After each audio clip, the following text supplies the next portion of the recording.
XPL gimana nih pergerakannya XPL? Terakhir kalau nggak salah gue tuh ada analisanya tuh di sini nih.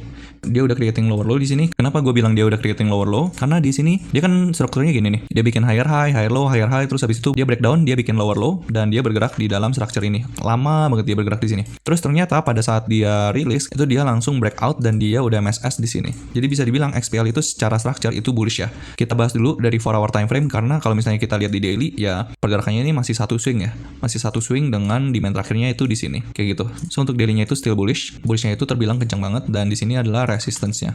Masih bagus sih pergerakannya. Kalau misalnya secara 4 hour itu dia juga still bullish dengan demand terakhirnya itu di sini. So expecting mungkin aja dia visit ke area sini. Kalau misalnya dia visit ke area sini, kita harus menunggu dia MSS. Jadi dia creating higher high dulu baru kita bisa melakukan pemanfaatan. So per sekarang untuk 4 hour-nya itu still bullish dengan demand terakhirnya di sini di 0,73 sampai 0,655. Dan di bawahnya demand 4 hour ini juga masih ada demand daily. So menurut gua nggak perlu takut sih. Terus habis itu kita lihat di 1 hour time frame-nya. Untuk 1 hour time frame-nya dia udah back to bearish ya di sini. Dia sempat breakout structure di sini, tapi dia creating lower low dari sini dan semenjak dia creating lower low, dia terus melakukan penurunan. Dan untuk supply terakhirnya itu di sini. Ini adalah supply terakhir untuk 1 hour. So, kita perlu melihat mungkin aja dia melakukan pullback di sini, terus dia creating lower low dulu, terus habis itu creating lower low dulu, kayak gitu ya. Dan ketika dia berhasil creating lower low dan menciptakan higher high, disinilah kita baru pede gitu. Oke, ternyata XPL udah siap nih untuk reversal.